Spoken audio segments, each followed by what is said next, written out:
ছোট্ট বন্ধুদের জানাই শুভ সকাল। আজকে আমরা পড়ব ব্যঞ্জন বর্ণ কাকে বলে। আগের দিন আমরা পড়েছি স্বরবর্ণ কাকে বলে এবং স্বরবর্ণ কয় প্রকার, তোমরা আগের ভিডিওতে দেখতে পাবে। আজকে আমরা পড়ব ব্যঞ্জন বর্ণ। তো ব্যঞ্জন বর্ণ কী বা কাকে বলে বলছি, যে বর্ণ নিজে সুস্পষ্টভাবে উচ্চারিত হতে পারে না, স্বরবর্ণের সাহায্যে সুস্পষ্টভাবে উচ্চারিত হয়, তাকে বলে ব্যঞ্জন বর্ণ। বাংলা ভাষায় ব্যঞ্জন বর্ণ 38টি। ক, খ, গ, ঘ, ঙ, চ, ছ, বর্গজ, ঝ, ইয়, ট, ঠ, ড, ঢ, মূর্ধন্য, ত, থ, দ, ধ, দন্তন্য, প, ফ, ব, ভ, ম, অন্তর্জ, র, ল, ব, তালবস্য, মূর্ধন্যস্য, দন্তস্য, হ, ডয়শূন্য র, ঢয়শূন্য র, অন্তস্থ, অনেশ্বর বিসর্গ। ব্যঞ্জন বর্ণগুলিকে কয়েকটি প্রধান ভাগে ভাগ করা যায়। যেমন প্রথম বর্গীয় বা স্পর্শ, নাসিক্য বা অনুনাসিক, ঊষ্ম, অন্তস্থ, অযোগ বাহ। বর্গীয় বর্ণ বা স্পর্শ বর্ণ ক থেকে ম পর্যন্ত 25টি ব্যঞ্জন বর্ণকে বলা হয় বর্গীয় বর্ণ। প্রত্যেকটি বর্গে 5টি করে বর্ণ আছে। বর্গের প্রথম বর্ণের নামেই বর্গগুলির নাম করা হয়েছে, যেমন ক বর্গ, চ বর্গ, ট বর্গ, ত বর্গ, প বর্গ। বর্গীয় বর্ণগুলির উচ্চারণের সময়ে জিভ বা জিহ্বা মুখের কোনো না কোনো অংশকে স্পর্শ করে, তাই বর্গীয় বর্ণকে স্পর্শ বর্ণও বলে। যেমন ধরো ক বর্গ, ক, খ, গ, ঘ, ইয়, এরকম। চ বর্গ যেমন ধরো চ, ছ, বর্গজ, ঝ, ইয়। অনুনাসিক বর্ণ, অনুনাসিক বর্ণ কাকে বলছে? ইয়, উঙ, মূর্ধন্য, দন্তন্য, ম। 5টি বর্গের শেষের 5টি বর্ণ উচ্চারণ করবার সময় নাসিকার সাহায্য নিতে হয়। এই কারণে, মানে নাক দিয়ে আমরা বলছি, কিন্তু এই কারণে এই 5টি বর্ণকে বলে অনুনাসিক বর্ণ। ঊষ্ম বর্ণ কাকে বলে? তালবস্য, মূর্ধন্যস্য, দন্তস্য, হ। এই 4টি বর্ণের উচ্চারণে শ্বাস বায়ু বেশি লাগে, তাই এগুলিকে বলে ঊষ্ম বর্ণ। অন্তস্থ বর্ণ কাকে বলে? অন্তর্জ, র, ল, ব।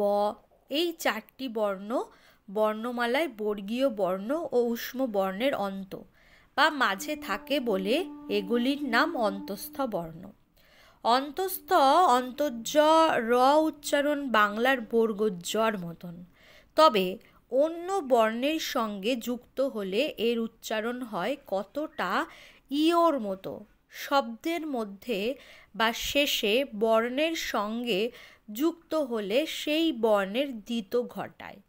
অন্তস্থ, জ, র অন্য একটি রূপ, শব্দের শেষে বা মাঝে ব্যবহৃত হয়, উচ্চারণ কতটা অ এর মতন। বাংলায় অন্তস্থ ব কেবলমাত্র যুক্ত বর্ণে ব্যবহৃত হয়, এর উচ্চারণ কতটা অ, ও, অর মতো। শেষে বা মাঝে অন্য ব্যঞ্জন বর্ণের সঙ্গে যুক্ত হলে অনেক সময় দ্বিত ঘটায়, মানে ধরো সঙ্গে আর একটার সাথে যুক্ত হচ্ছে, তার জন্য ওকে দ্বিত্ব বলছে।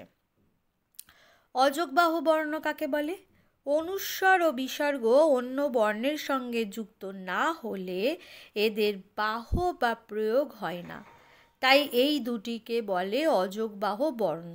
যেমন দন্তস্ব, অনেশ্বর, সং, রা যোগ অনেশ্বর রাং, আ যোগ অনেশ্বর আ, চন্দ্রবিন্দু। এটি আসলে কোনো বর্ণ নয়। অনুনাসিক উচ্চারণের জন্য এটি স্বরবর্ণের সঙ্গে যুক্ত হয়। ব্যঞ্জনবর্ণের মধ্যে ঢ ঢ অন্তস্থ যথাক্রমে ড ঢ অন্তর্জর রূপভেদ মাত্র। অন্তস্থ বয়ের ব্যবহার বাংলায় নেই শুদ্ধ ব্যঞ্জনধ্বনি ত বোঝাবার জন্য খণ্ডত্ব বলে একটা আলাদা চিহ্ন ব্যবহৃত হয়। ঢ অন্তস্থ খণ্ডত্ব এই চারটি বর্ণকে ব্যাকরণে বর্ণ হিসেবে গণ্য করা হয় না, এগুলিকে রূপান্তরিত বর্ণ বলা হয়। যেমন ধরো অন্তর্জ র ল ব অন্তস্থ বর্ণ, তালিবস্য মূর্ধন্যস্ব দন্তস্ব হ ঊষ্ম বর্ণ, ঢ অন্তস্থ খণ্ডত্ব রূপান্তরিত বর্ণ, অনেশ্বর বিসর্গ অযোগবাহু বর্ণ। আর চন্দ্রবিন্দু কোনো বর্ণ নয়, অনুনাসিক বর্ণের সংক্ষিপ্ত রূপ। ক থেকে ম পর্যন্ত 25টি স্পর্শ বর্ণ বা বর্গীয় বর্ণকে উচ্চারণের তারতম্য অনুসারে আরও 4টি ভাগে ভাগ করা হয়। যেমন অল্প প্রাণবর্ণ, ঘোষ বর্ণ, অঘোষ বর্ণ ও মহাপ্রাণবর্ণ। অল্প প্রাণবর্ণ তাহলে কাকে বলছে? প্রত্যেক বর্গের প্রথম ও তৃতীয় বর্ণের ধ্বনিতে প্রাণ নেই, অর্থাৎ বর্ণগুলি উচ্চারণে শ্বাস বায়ু কম লাগে, এদের অল্প বর্ণ বলে। যেমন ক বর্গের ক, গ বর্গের ক গ, চ বর্গের চ বর্গ জ, ট বর্গের ট ড, ত বর্গের ত দ, প বর্গের প ব। এই 10টি বর্ণ অল্প প্রাণ বর্ণ। যোগ বর্ণ কাকে বলছে? বর্গের তৃতীয় ও চতুর্থ, পঞ্চম ও বর্ণগুলির উচ্চারণ গম্ভীর বলে এদের ঘোষ বর্ণ বলা হয়। যেমন ক বর্গের গ ঘ উম, চ বর্গের বর্গজ ঝ ইঙ, ট বর্গের ড ঢ মূর্ধন্য, ত বর্গের দ ধ দন্তন্য এবং প বর্গের ব ভ ম। এই 15টি ঘোষবর্ণ বা নাদবর্ণের উদাহরণ। অঘোষবর্ণ বর্গের প্রথম ও দ্বিতীয় বর্ণ মৃদু ও গম্ভীরভাবে উচ্চারিত হয়, তাই এদের বলে অঘোষ বর্ণ। ক বর্গের ক খ, চ বর্গের চ ছ, ট বর্গের ট ঠ, ত বর্গের ত থ এবং প বর্গের প ফ এই 10টি অঘোষ বর্ণের উদাহরণ। মহাপ্রাণ বর্ণ প্রতিটি বর্গের দ্বিতীয় ও চতুর্থ বর্ণ উচ্চারণ করতে অধিক শ্বাসের প্রয়োজন হয়, তাই ক বর্গের খ ঘ, চ বর্গের ছ ঝ, ট বর্গের ঠ ঢ, ত বর্গের থ ধ এবং প বর্গের ফ ভ এই 10টি বর্ণকে মহাপ্রাণ বর্ণ বলে। নিচের ছকটি আমরা একটা ছক বলছি, সেই ছকটি তোমরা বুঝতে পারবে। অল্প প্রাণ বর্ণ কি, ঘোষ বর্ণ কি, আর অঘোষ বর্ণ কি, মহাপ্রাণ বর্ণ কি। অল্প প্রাণ বর্ণ হচ্ছে গ ক চ ছ ট ড ত দ ব। ঘোষ বর্ণ গ ঘ ঙ বর্গজ ঝ ইঙ, ড ঢ মূর্ধন্য দ ধ দন্তন্য ব ভ ম। অঘোষ বর্ণ ক খ চ ছ ট ঠ ত ধ প ফ। আর মহাপ্রাণ বর্ণ খ ঘ চ ঝ ঠ ঢ থ দ ফ ভ। এইগুলো হচ্ছে সমস্ত বর্ণেরই ভাগ। বর্ণের উচ্চারণের স্থানটা বলি। বর্ণমালার বিভিন্ন বর্ণ আমাদের মুখগহ্বরের বিভিন্ন স্থানে হয়ে থাকে।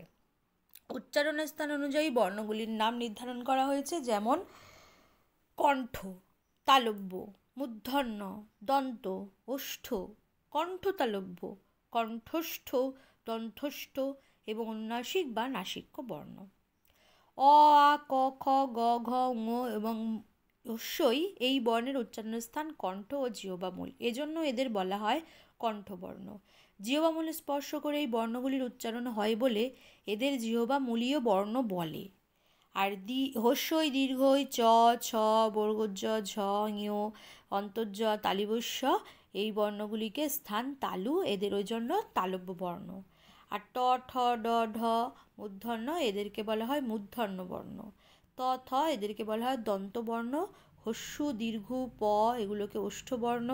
এ ওই কণ্ঠ তালব্য বর্ণ, ও ঔ কণ্ঠস্থ তালব্য বর্ণ, অন্তস্থ ব এর উচ্চারণ দন্ত দিয়ে হয়, তাই দন্তস্থ বর্ণ। ম ইঙ মূর্ধন্য দন্তন্য এগুলোকে অনুনাসিক বা নাসিক্য বর্ণ বলা হয়।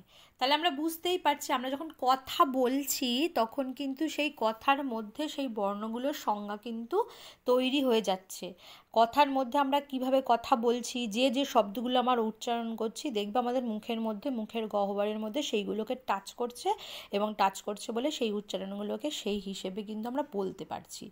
তো এটা গেল আজকের মতন তোমাদের ক্লাস। পরের দিন আবার আসবো। ভালো থেকো সবাই, সুস্থ থেকো। Thank you.